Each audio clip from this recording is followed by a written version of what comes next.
power of you, the real you, controlling your dreams.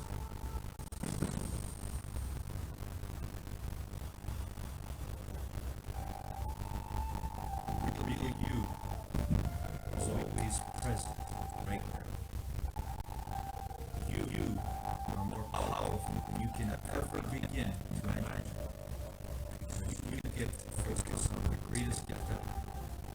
And now, your presence, where your attention is being drawn to now, no matter what's going on outside you.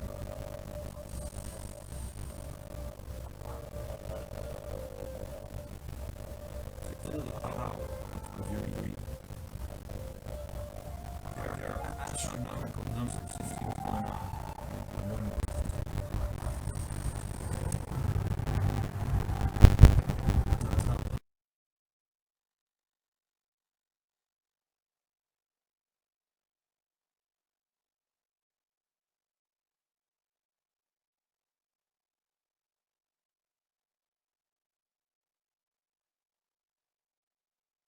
Morning, guys. I remember hearing Robbins in one of the videos a long time ago say that there are 6 psychological needs that we all have. And the one that stood out for me was the one where he talks about the need for certainty. The need of knowing that everything is going to be okay. So we all have that.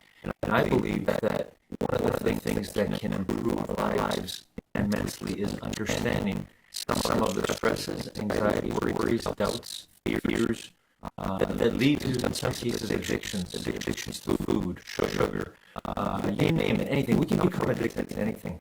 There's a great power in that addiction. And what it is I believe, is that we have a certainty. We know that if we do that thing, we're going to feel a certain joy, pleasure. Well, I'm telling you that the greatest certainty we have is that we can use determination. And that power can have a great day, everybody. Morning, guys.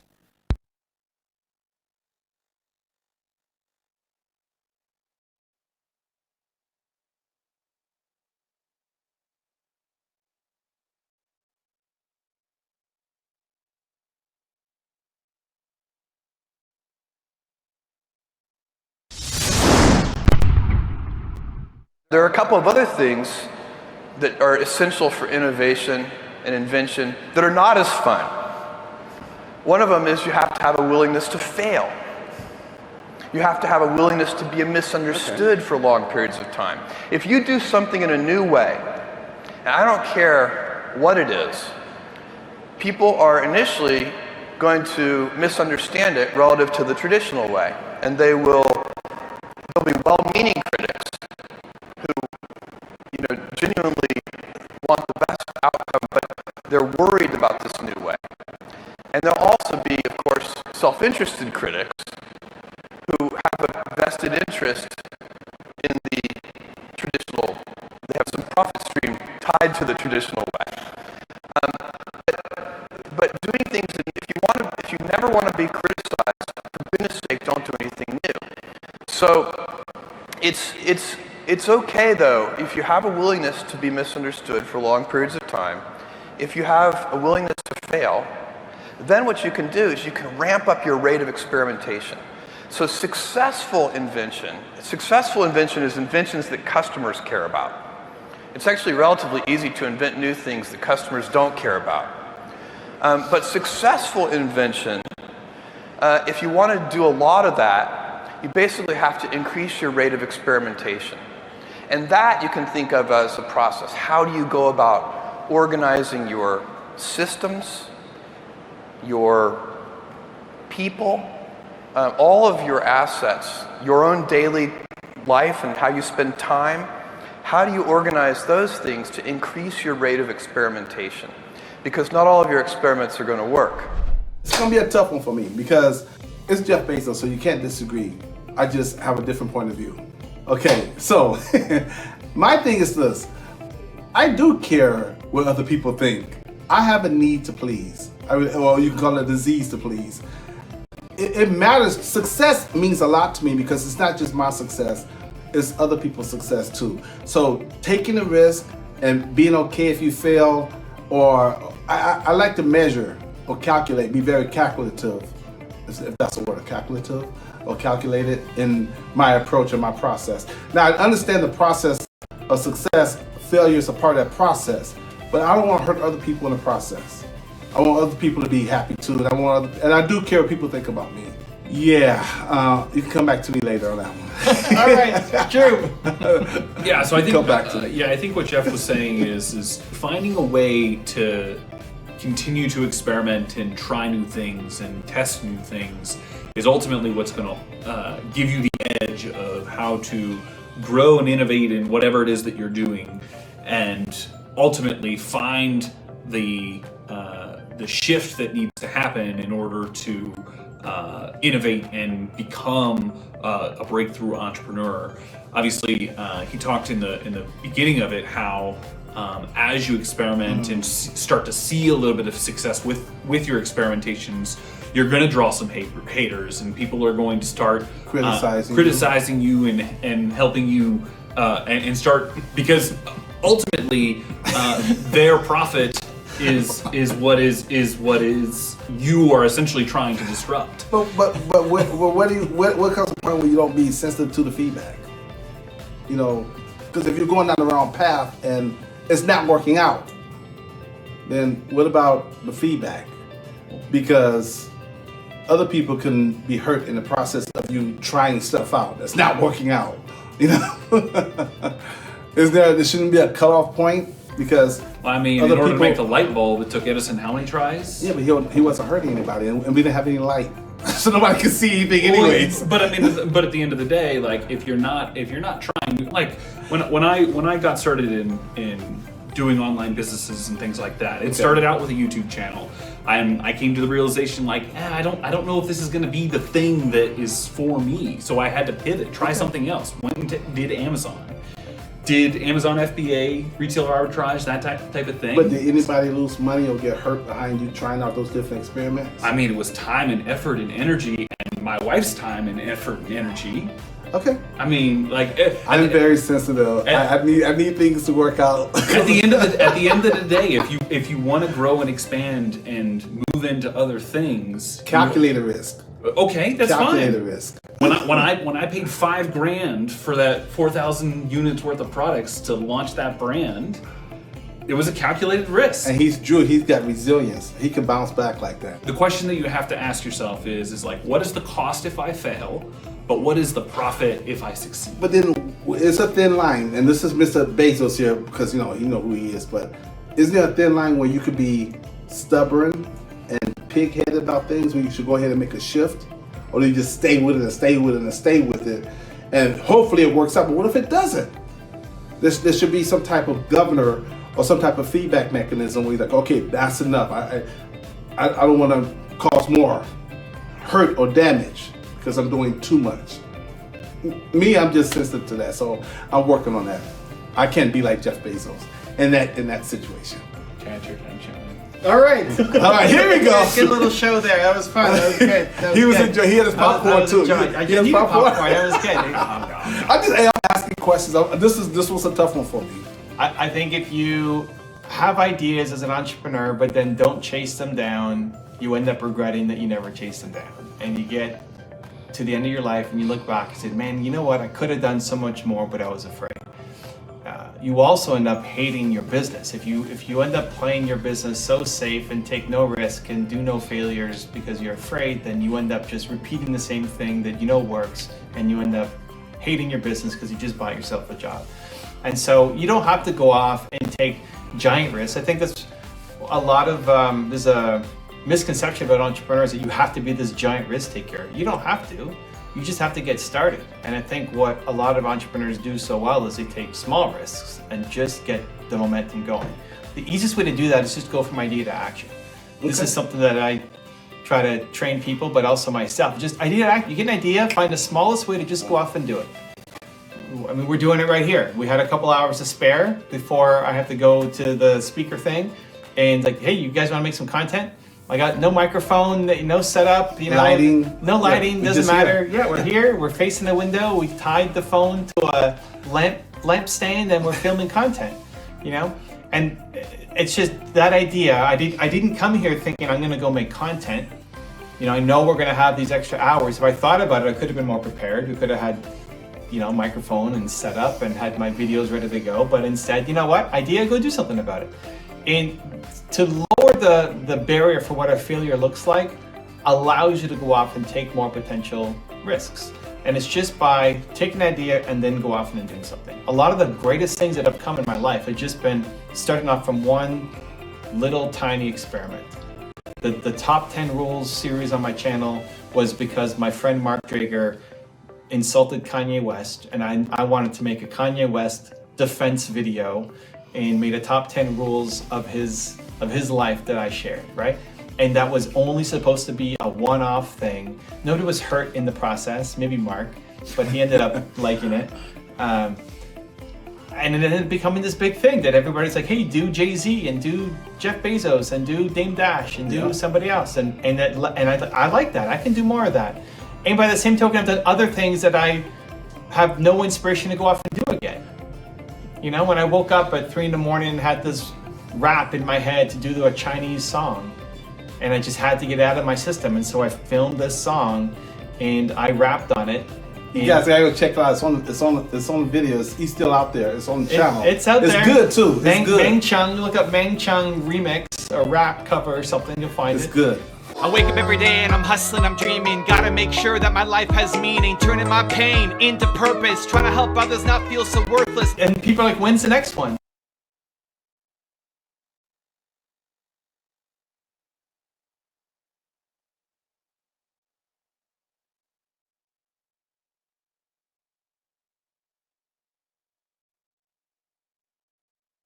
Good morning, guys. Top 10 rules for success. Today, Robert Kiyosaki, in his last page, identifies his 10 rules for success. And the one that stands out for me today is number 1. Experience makes you smarter. And then he goes on to talk about good debt versus bad debt and the value of education and understanding how to use it. You see, most of us view debt as a bad thing. We don't want to be in debt. We want to know that we are in the green column, so to speak, that we're moving forward, we're progressing, that we don't owe anything, we're not falling behind. But Robert Kiyosaki shares with us his wisdom of changing our mindset and changing the way we look at that, because he gives his experience when he first, or when he was starting out, he bought property, he bought commercial buildings, and he put nothing down, and he had debt, but every month that money would grow because he invested in something that was going to make his money grow. Hope this helps everyone. Have a great day.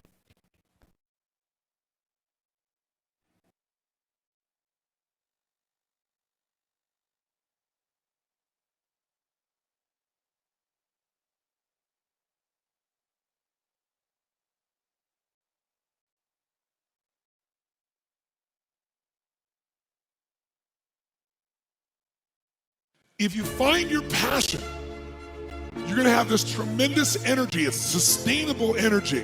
But momentum requires you always do the next thing to keep the momentum going. And the reason you get yourself in a passionate place is so that you change your life. And the only thing that changes your life is making a decision. So while you're in this passionate state, that's where you make decisions. You don't make decisions when you're like, oh, I don't know, what do you think? All right, let's decide. If you make a decision in a state without momentum, if you make a decision from a place where there's no passion, you are not going to get momentum. It'll kill momentum. It's decide, commit, and resolve. Some of you, in the past, you've gotten momentum, you've gotten passionate, you've even made a decision, but a decision is the first step. Decision is like a war. I gotta do this or that. All right, I'm gonna make myself do this. But commitment is when you now, after you've decided, you commit to do this for the long term. Whether it's hard or easy, doesn't matter. You're doing this. It takes it from this moment and it carries it in the future even when things are difficult. And the third state is resolve. Resolve means it's done. It's like it doesn't even if you took action, it's done inside you, so it's done out there. There's no question whatsoever. Then once you decide, the only way the commitment and the energy and the momentum continues is if you take immediate, massive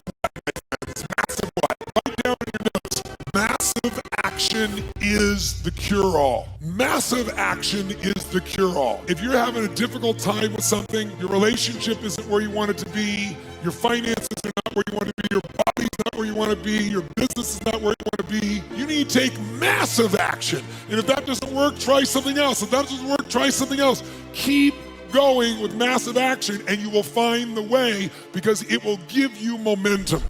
The first thing most people do after they make a decision is they plan, they strategize, they tinker, they think, and it's the worst thing you can do. Here's why. You make a bold decision. You say, I'm going to change my life. I'm going to go off and do this crazy, amazing thing. And then you go home and you think of all the ways that it can happen, and you start planning and strategizing. It's amazing. You feel great. And then you wake up tomorrow and you're a different person. You wake up tomorrow a different person, and that person says, you can't do that. You can't follow through on that. Who are you to take on that big idea? And then nothing happens. Nothing happens. And so the solution after you get immediate idea is action. Don't worry about planning. Even imperfect action, just action. Because you need to build it into your nervous system that you're the kind of person who follows through. Because you need to make some commitment so that by the time you wake up tomorrow, you've committed to following through. That's the biggest problem. I call it the 2% difference. So what most people will do is they'll plan to 100%. You get an idea, you gotta plan. You gotta go home, you gotta plan. You gotta plan all the way to the end. And it's amazing, and you think about it, it's such a great place to live in as entrepreneurs, as perfectionists, as over-planners. We love living in that world. Don't worry about planning to 100%. Instead, find the 2% difference. What can you do right now to get 2% of the way? If you don't get 2% of the way immediately through action, you will never get to 100% of the way. So an example, I'm sitting here, standing here, walking here on the streets of San Francisco. I'm in the middle of my 90-day tour across 23 cities. This thing started because I committed to my wife that I was going to take her to every city in North America with 1 million plus people.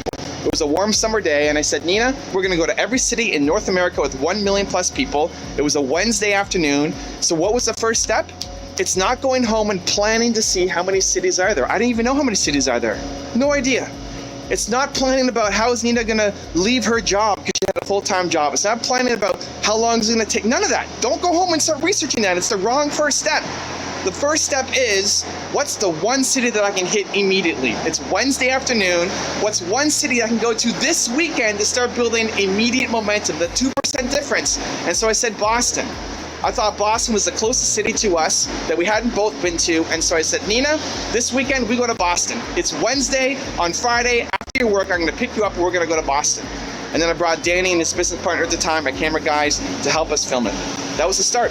Immediate action. So here's what happens when you do that. When you go up to the 2% difference, you go idea to action, idea to action, idea to action. You start training it. You start burning into your nervous system. You start building momentum. And then, this is the magic thing, your head starts working with your heart. Your head, instead of talking you down from doing the crazy thing, starts thinking, holy crap, we committed to this. Now I have to figure out a way to do it. Now I'm going to Boston. Now I got to figure out what am I going to do in Boston? Who am I going to connect with in Boston? Where are we going to stay in Boston? How are we going to get to Boston? What's our itinerary going to look like in Boston, right? Your head now starts working with you alongside your crazy vision instead of the other way around. Because often you make a decision feeling bold, amazing, unstoppable, and then your head talks you down from it. So I believe that the decisions that you make when you're feeling bold are actually the right ones for you. The decisions that you make when you're feeling bold, unstoppable, crazy, confident, you decide you're going to do something, those are actually the right ones for you. And then your head gets to work and telling you why you can't do it. 99% of the rest of your life is your head telling you that you can't do it, that you're not good enough, that you're not strong enough, that you're not capable enough, that you don't have the skills, beliefs, mindset, the resources to be able to do it. Right? That's the problem. So you make a decision, and then the immediate thing you have to do is do the 2% difference. Take immediate action on that thing. Don't go home and plan. Don't plan to 100%. The 2% difference, immediate action, train yourself. Idea, action, idea, action, idea, action. Don't judge the idea. Don't think it's crazy or too big or you have to go research it. Don't. Just act on it right now.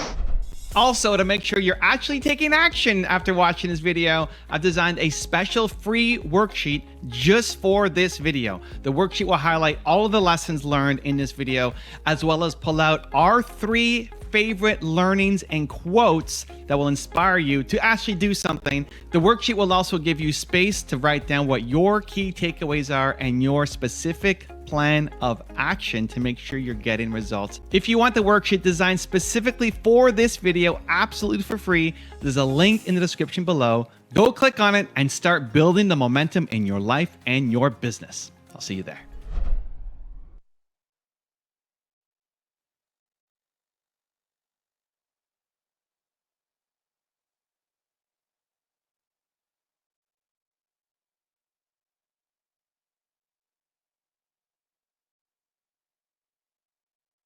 Morning, guys.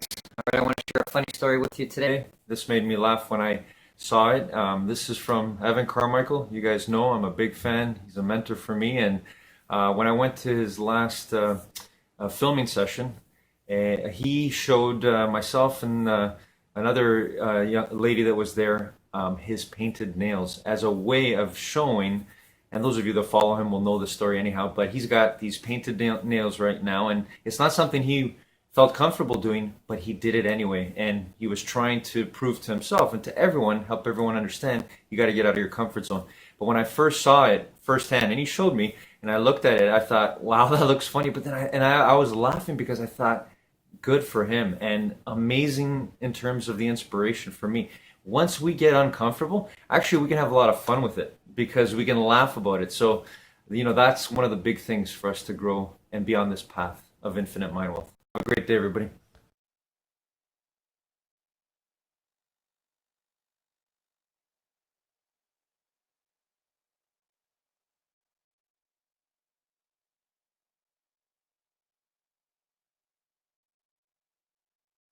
Listen, don't wait for permission from your husband, from your parents, from your children, from anyone. Remember, God gave it to you, not them. The universe gave it to you, not them. You see, I really believe sometimes our subconscious is really powerful. It's like this powerhouse computer. And when things don't go right, it says, it's not your fault. Your husband's not all in with you. It's not your fault. Inflation is here. It's not your fault. We have COVID. It's not your fault. We have shutdowns. And all I know is if you even have a millimeter, a crumb of you saying, I could do this, but if there's any but, that means you're not taking complete ownership, even if someone else let you down, even if the partner robbed all your money, even if your spouse cheated on you. I get that. A lot of you are here for a lot of different reasons: money, health, life, passion.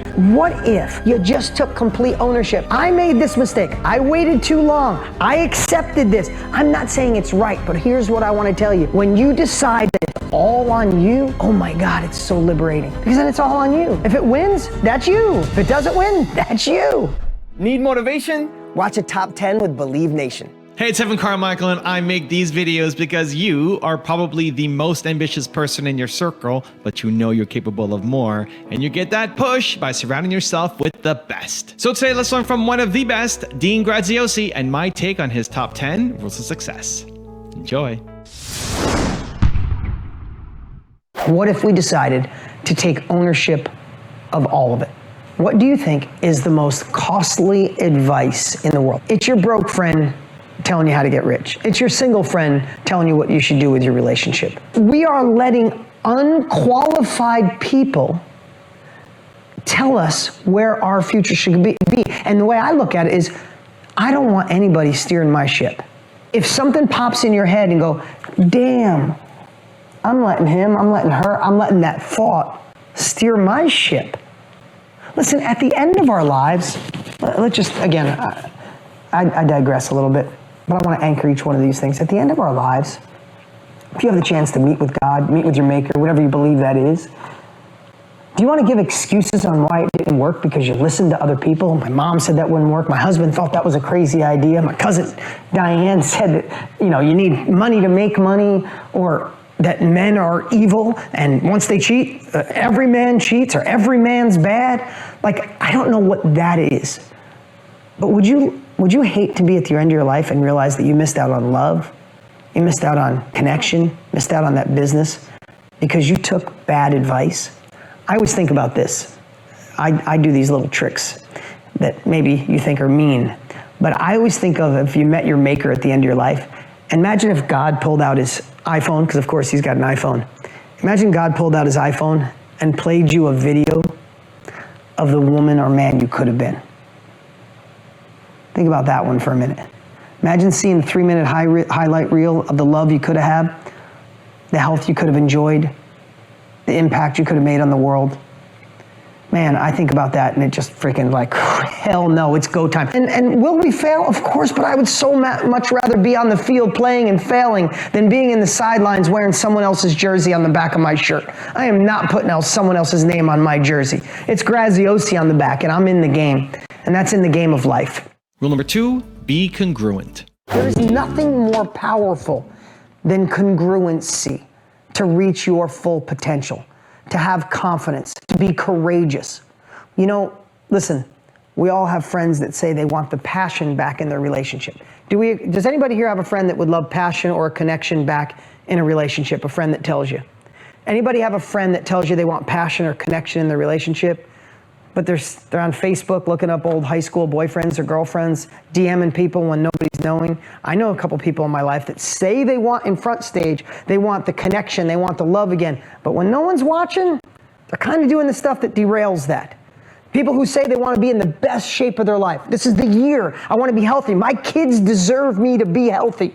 But when no one's watching, they skip the workout, or they go to the gym, but they sit on their phone the whole time. And when they should order something a little healthier, they order something they shouldn't order. But when no one's watching, it's no big deal, right? And then they're telling their friends at lunch, I just don't know why the weight won't come off. I'm in the gym 5 days a week. I'm eating so great. BS. You're not doing the work when no one's watching. Right? You say you want that business to thrive, to go to another level, but you did all the easy parts. And now you got to dig into marketing. You got to let your friends know you're going in this business. It's a little uncomfortable, so when no one's watching, you're working on your logo or the name of your site rather than the marketing that actually gets you out there, or the phone call you need to make to close the deal. But you tell your friends it's not working, but really, you're not doing the work you should be doing when no one's watching. You guys feeling me on this one? Congruency is so unbelievable, and that's where values come from. That's where character comes from.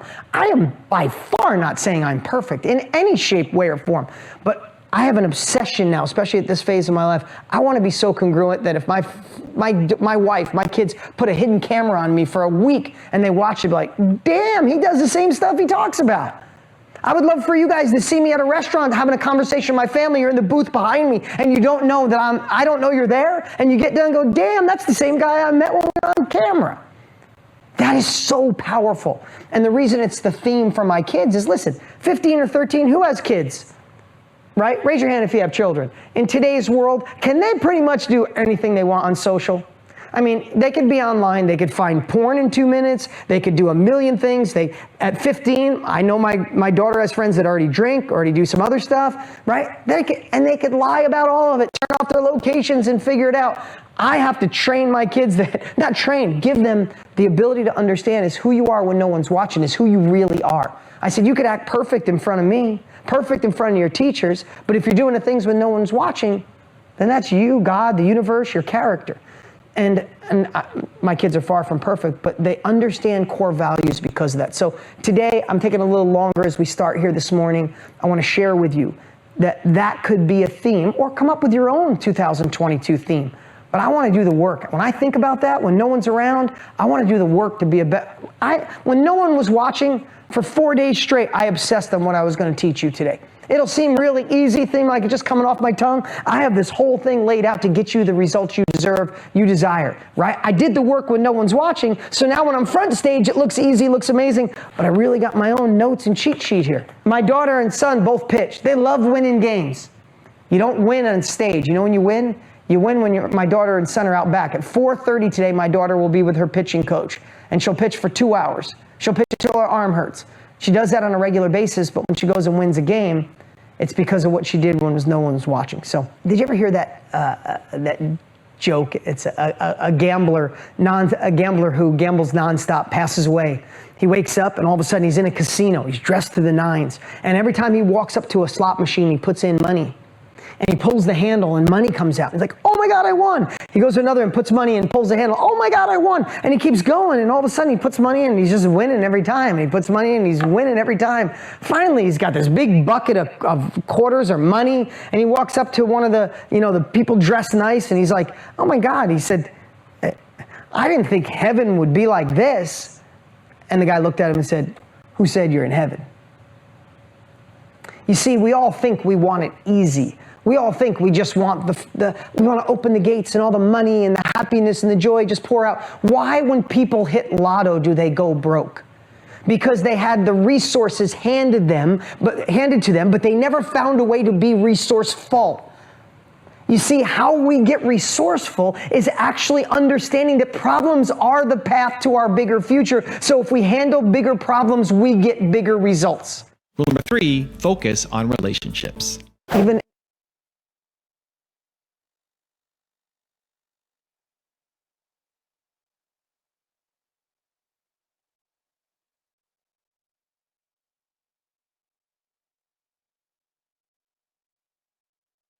closed. Breathing in through our nose and out through our mouth.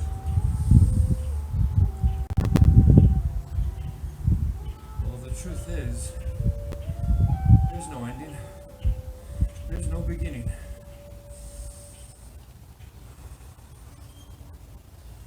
Today we started, beginning like we always do, with our eyes closed, imagining going into the future. Only you can do that. Only we can do that. It's all possible through the power of our mind and our thoughts. But we have to control that mind and those thoughts.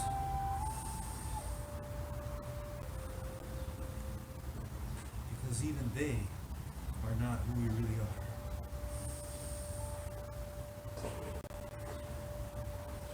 To control our minds, to master our minds,